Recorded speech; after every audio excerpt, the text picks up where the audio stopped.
Кайырлуу күн окурмандар. Бүгүн сиздер менен шоколадты Whippy Pie тортунун рецепти менен бөлүскүм келип отур.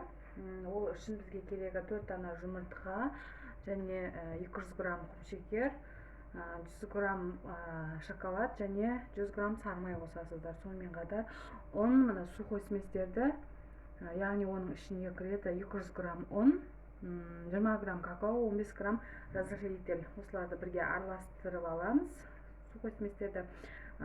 Және шоколад пен сары майды водяной баняде қыздырып, осылай ертіп аласыздар. Және біз бірінші жұмыртқадан бастаймыз. Мен 4 жұмыртқаны жарып алып,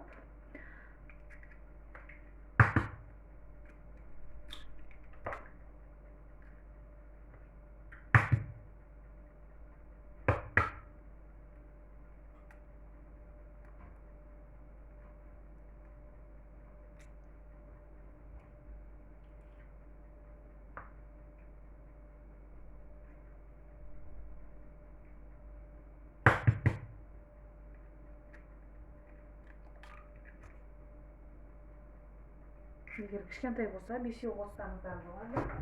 Менде ірі жұмыртқа болғандықтан үлкендердің 4 жұмыртқа салдым. Мінекей 4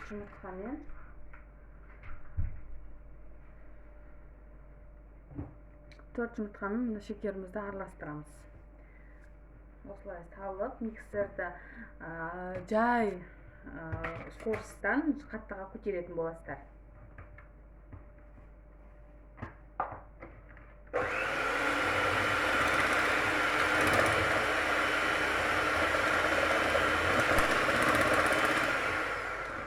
Яғни сіздерде жұмыртқа мен кумшекер араласқан кезде аппақ майда көпіршіктер пайда болып, көлемі үлкею керек. Яғни 2-3 минуттай араластырасыздар жақсылап, қанты ерігенше ішіндегі.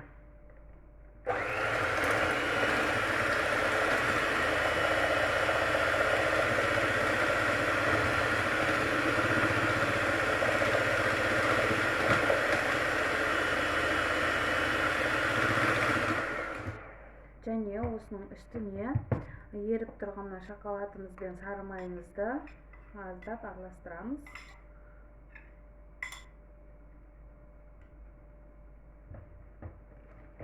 Ыстық болмау керек. Бұл шоколад пен сары май ыстық болған жағдайда сіздің жұмыртқаңыз пісіп қалуы мүмкін. Сол себепті алдын ала бірінші осы шоколадтан бастап ертіп аласыздар.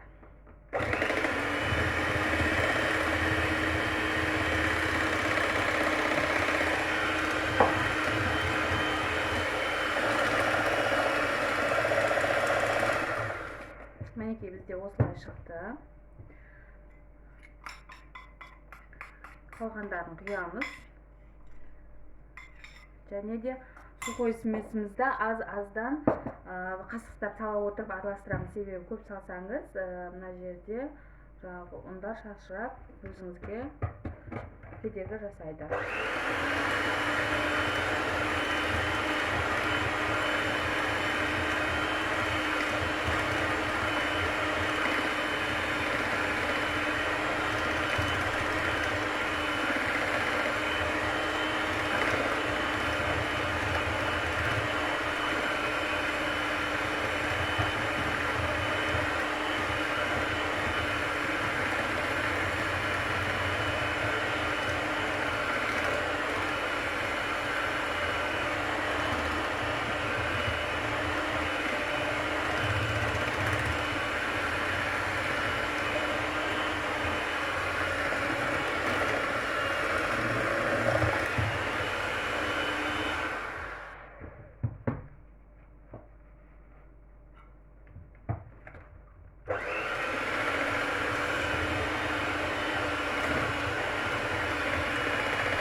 кетейін достар. Бізде керемет мынандай қаймақ тәріздес осындай қоюлығы кәдімгі сметана сияқты болу керек. Сұйық болып кетсе де болмайды, піскен кезде арасы дұрыс көтермей қалады.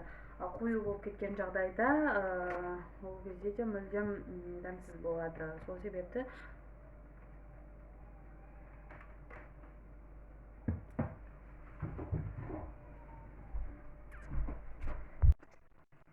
мінекей бізде енді дайын болған тестаны өзіміздің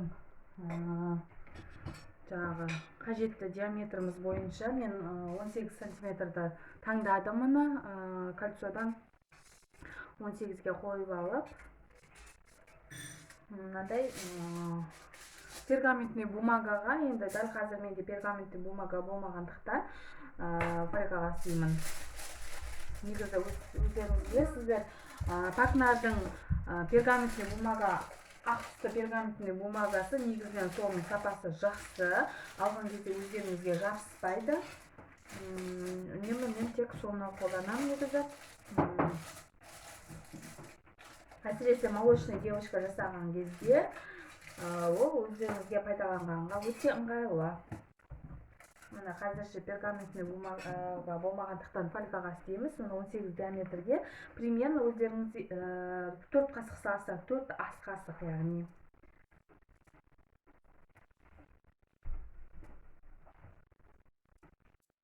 Екі, үш, төрт.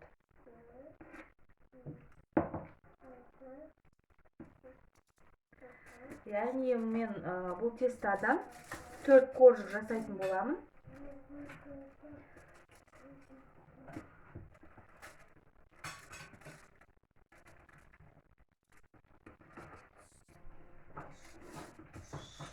Мына бетін тегістеп алып, дәл осылай 180 градус қызып тұрған пеште 3-4 минутқа отқа пісіріп аламын.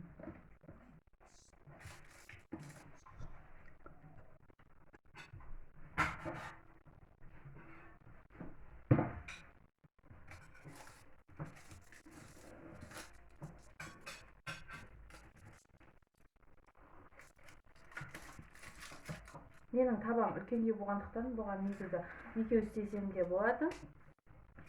Бірақ мен жекелеп пісіргенді ұнатамын, сол себепті қазір отыра осыны қызып тұрған пешке саламын. Ал достар, енді мінекей біздің 4 коржымыз дайын. Енді кезекте сливки творожный сырдан біз жаңағы крем жасайтын боламыз. Тортымыздың кремін. Ол үшін бізге мынандай 30% сливки алдым, және де творожный сыр. Крем чизді қолдансаңыздар болады, болмаса жаңағы креметті қолдансаңыздар болады. Мен мына жерде мынандай крем чиз қолданамыз, 69% Каллах фирмасынікі.